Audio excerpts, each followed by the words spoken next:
एक और जहां गला फाड़ फाड़ कर भारत के प्रधानमंत्री मोदी जी और देश के गृह मंत्री योगी जी यह कहते नहीं थक रहे कि नारी सशक्तिकरण के लिए 10 वर्षों में जितना भाजपा सरकार की है उतना किसी ने नहीं किया। और आज बनारस में नारी के बीच नारी सशक्तिकरण के लिए मोदी जी भाषण दे रहे हैं और मोदी जी के शासनकाल में ही, मोदी जी के राज में ही नारी के साथ जो अपमानित कर देने वाली घटनाएं घट रही है, जिस तरह के वारदात हो रहे हैं, इसका जवाब कौन देगा। मैं बताऊं आपको कि मुंगेर में पूर्व में चुनाव हुई थी पिछले चरण में, वहां राजद के प्रत्याशी अनीता देवी पर जानलेवा हमला किया गया था। अब भद्दी भद्दी गालियां दी गई थी और गाड़ी के शीशे तोड़े गए थे और जान मारने की कोशिश की गई थी। यह याद होगा, हमने आपको बताया था। और वो मोदी जी के गठबंधन के ही प्रत्याशी, जदयू के प्रत्याशी के लोग थे।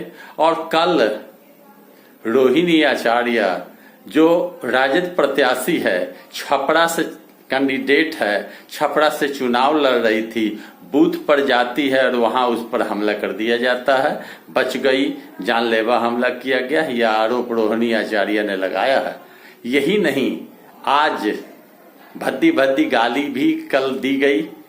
मां बहन की गाली रोहिणी आचार्य को दी गई। एक उम्मीदवार को भाजपा जैसे पार्टी के नेताओं कार्यकर्ताओं के द्वारा गाली गलौज की जाती है, हमला किया जाता है। जय श्री राम का नारा लगाकर अपने आप को यह समझते हैं कि हम भाजपा समर्थित हैं। अब मोदी जी 400 पार का नारा लगाते हैं और दूसरे प्रत्याशी को गाली गलौज करते हैं, तो यह भाजपा के चरित्र को उजागर करता है।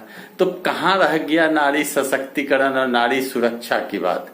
नारी प्रत्याशी को आप बिहार में प्रताड़ित करने के लिए भाजपा कार्यकर्ताओं को छूट दे रखे हैं और आप स्वयं कभी इंदिरा गांधी, कभी सोनिया गांधी, कभी ममता बनर्जी पर कटाक्ष करते रहते हैं। मोदी जी आपके अलावे आपके समर्थक आज महिला उम्मीदवार के साथ इस तरह की घटना कर रहे हैं, तो आखिर क्या समझा जाए। और आप आम जनता कब समझेंगे कि हार के डर से अब प्रत्याशी पर हमला, प्रत्याशी को गाली गलौज, वो भी महिला। अब फिर महिला सशक्तिकरण और महिला जागरण की बात और सुरक्षा की बात अगर इस पार्टी के लोग करते हैं, तो आप क्यों नहीं याद कर लेते कि ब्रजभूषण सिंह ने क्या किया पहलवानों महिलाओं के साथ, सेंगर जैसे बलात्कारी ने क्या किया महिलाओं के साथ। ये सारे भाजपा के नेता थे। और लखीमपुर खीरी में किस तरह किसानों को जीप से रौंदा गया, उसे फिर से टिकट दिया गया। तो यह आपको समझना होगा। आप यह समझ लें कि भारतीय जनता पार्टी की सरकार गुलाम भारत और गुलाम जनता चाहती है। उसके खिलाफ जो मजबूती से लड़े, उस पर हमला होता है, गाली दी जाती है और उसे प्रताड़ित किया जाता है, बदनाम किया जाता है, चाहे वो महिला ही क्यों न हो। नारे भाजपा के नेताओं द्वारा लगाए जाते हैं महिला के सुरक्षा के लिए, लेकिन महिलाओं के साथ जितनी घटनाएं इन नेताओं के द्वारा, कार्यकर्ताओं के द्वारा की जा रही है, वह आपको जानना होगा। कर्नाटक की घटना भी आप जान रहे होंगे। ऐसी बहुत सारी घटनाएं हैं जो मैं कितना गिनाऊं आपको याद भी नहीं रहता।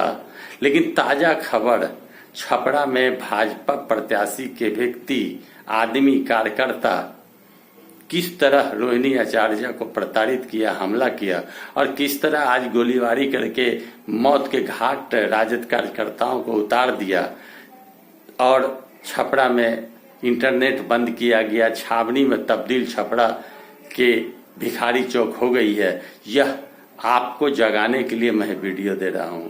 अभी बहुत चरण बाकी है, अब भी वक्त है समझ जाएं।